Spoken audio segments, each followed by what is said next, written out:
မင်္ဂလာပါကလေးတွေအကြိုက်ဝတ်သားပြုတ်ကြော်ပေါ့နော်သူကကြတော့အတုံးကိုလေနူးဤနေအောင်လုပ်ပြီးတော့မှကြော်တာဖြစ်တဲ့အတွက်ကိုကလေးတွေကြိုက်ကြတယ်အရင်မမဘူးပေါ့နော်အသားဒါကဝတ်သားတပိတ်သားရွက်မုတ်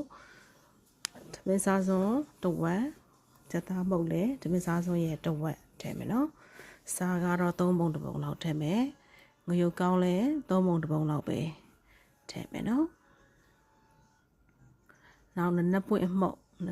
ကတော့4ပုံတစ်ပုံလောက်ထည့်ပေါ့ဒါကခရုစီကတော့ကုံနေတော့ရေပါရောတာရတယ်3စွန်း5စွန်းအဲ့လောက်ထည့်လို့ရတယ်နော်ပဲကံပြားကြီးအပြစ်မထည့်ဘူးသူကအယောင်ဖြော့ထားတာပေါ့ဒါက white မရှိလဲဆန်အရက်တို့ဘာလို့ထည့်လို့ရတယ်နော်ဆန်ရက်ထည့်လို့ရတယ်ဟင်းချက်ရက်ထည့်လည်းရတယ်ကျက်သွန်ဖြူရည်လည်း3စုံလောက်ထည့်မယ်တကယ်လို့မရှိဘူးဆိုရင်လည်းကျက်သွန်ဖြူညက်နေအောင်ထောင်းပြီးတော့ထည့်ပေါ့နော်ဒါကပဲကံပြားရဲ့ကြည်ပေါ့သူလည်းတစ်စုံလောက်ပဲပဲကံပြားရဲ့ကြည်တစ်စုံတကြားထမင်းစားစုံတစ်စုံထည့်မယ်နော်ဂျင်းကတော့အနှစ်ရှိပြီးသားဖြစ်တော့ဒါလေးကိုအသင်ထည့်လိုက်တယ်ပေါ့တကယ်လို့ကိုကမရှိဘူးဆိုရင်3လက်မလောက်ကိုညက်နေအောင်ထောင်းပြီးတော့ဒီအရေရောဘက်ကောထည့်ပေါ့နော်ဒါလေးနဲ့နေပြီးတော့အနည်းဆုံး3နာရီလောက်နှက်ထားပြီးအိုးရဲကိုစီထည့်ပြီးတော့တကြားတစ်စုံထည့်မယ်တကြားကိုညိုလာအောင်ဒီအရောင်လှအောင်ပေါ့နော်ဒီတကြားလေးကိုမီအေးလေးနဲ့ကြော်ပြီးနနပွင့်လေးလည်းထည့်တယ်ဝတ်သားထည့်ပြီးတော့လုံလိုက်တယ်ဝတ်သားမှာအရေထွက်လာအောင်မှာဆိုတော့ရေမထည့်ပဲနဲ့သူ့အရေကြီးပဲကိုလေကုံသွားအောင်လုံရမယ်နော်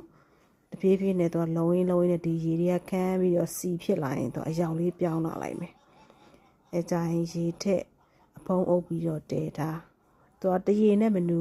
3ရေလောက်ထည့်ရမယ်နော်နူးဤအောင်ဒီအချိန်မှာလေအမြန်လိုချင်ပေါင်းအိုးလေးနဲ့တည်လဲရတယ်အောင်ကတော့အချိန်ရတော့လေပေါင်းအိုးနဲ့မတည်လိုက်ဘူးအဲဒါမုတ်ကြစီမနေ့တည်းကဝယ်ထားတာညာစီကမုတ်ကြစီဘာလဲပိတ်စာပေါ့နော်မနေ့ကဝယ်ရေခဲတက်တာထည့်တာဒီနေ့မှစားရတယ်ဒီနေ့ဈေးပိတ်တော့လေစားစရာမရှိပါဆိုလို့ကြိုးဝယ်တာဒီလိုတဖြည်းဖြည်းနဲ့တော့ရေလေးတွေကန်လာဒီသူ့ရဲ့စီလေးတွေကအစီနဲ့ရေနဲ့ကွဲလာပြီးတော့စီပဲကျန်တဲ့အထိပေါ့နော်အစီကျန်ပြီဆိုရင်ရပြီအကြာကြီးဆက်ကြော်ပြန်ရင်လည်းမာသွားတာပေါ့တောက်ခွေရိုင်းဟင်းရမကျက်သေးဘူးချိုးပွဲက2ခုလောက်ရှိနေပြီတောက်ခွေရိုင်းစားပါအောင်ဒါဆို3ရေချက်ပြီးသား